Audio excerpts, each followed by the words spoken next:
प्राचीन काल से लेकर मध्यकाल तक भारत के अलग अलग राज्यों में कुछ ऐसे फोर्ट्स का निर्माण हुआ जो आज लाखों सैलानियों के लिए एक बेहतरीन पर्यटक स्थल से कम नहीं है। लेकिन समय के साथ कई फोर्ट्स के नाम रहस्यमयी कहानियों से भी जुड़ने लगे। भानगढ़ किला, रोहतासगढ़ किला और गोलकोंडा किला, ये वो फोर्ट्स हैं जो पूरे भारत में अपनी रहस्यमयी कहानियों के लिए फेमस हैं। इन्हीं से में एक है महाराष्ट्र के पुणे शहर में मौजूद शनिवार वाड़ा किला। इस किले की भी अजीबोगरीब कहानियां लगभग सभी सैलानियों को अपनी तरफ आकर्षित करती हैं। इस वीडियो में हम आपको शनिवार वाड़ा फोर्ट के बारे में और इस किले से जुड़ी कुछ रहस्यमयी तथ्यों के बारे में बताने जा रहे हैं। तो आइए जानते हैं। इस फोर्ट के इतिहास पर नजर डालते हैं तो मालूम चलता है कि इसका निर्माण 18वीं शताब्दी में बाजीराव प्रथम द्वारा करवाया गया था।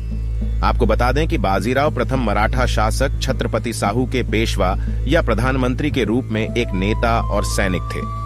ये फोर्ट मुगल वास्तुकला के साथ साथ मराठा शैली का एक उत्कृष्ट उदाहरण भी है। कहा जाता है कि इस फोर्ट में एक नहीं बल्कि 3 से 4 बार आग लगी और फोर्ट के कुछ अहम हिस्से नष्ट हो गए।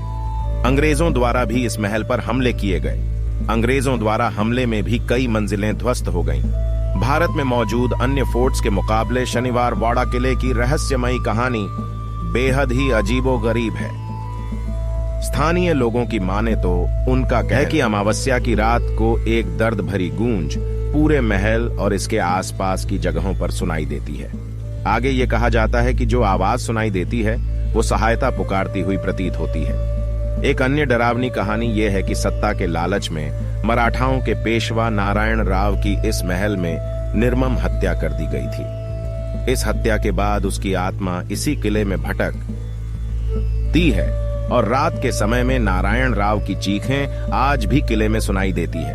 एक अन्य किंवदंती ये है कि एक राजकुमार की भी इसी महल में निर्दयता पूर्वक हत्या कर दी गई थी, जिसके बाद उसकी भटकती आत्मा की आवाजें सुनाई देती हैं। इस महल में ऐसे कई स्थान हैं जिसे देखने के लिए हर दिन हजारों सैलानी भी घूमने के लिए पहुंचते हैं। नारायण दरवाजा, शनिवार वाड़ा का बाग, लोटस फाउंटेन आदि कई छोटी छोटी इमारतें देखने लायक है। आपकी जानकारी के लिए बता दें कि हाल में ही बनी फिल्म बाजीराव मस्तानी में भी शनिवार वाड़ा फोर्ट का कई बार जिक्र किया गया था। इस फोर्ट को पेशवा बाजीराव बल्लाल और बुंदेलखंड की राजकुमारी मस्तानी की प्रेम कहानी से जोड़कर आज भी देखा जाता है। यहाँ आप सुबह 10 बजे से लेकर शाम 5 बजे के बीच घूमने के लिए जा सकते हैं। दोस्तों, यदि आपको वीडियो अच्छी लगी हो तो कृपया वीडियो को लाइक करें और हमारे चैनल को सब्सक्राइब करें। धन्यवाद।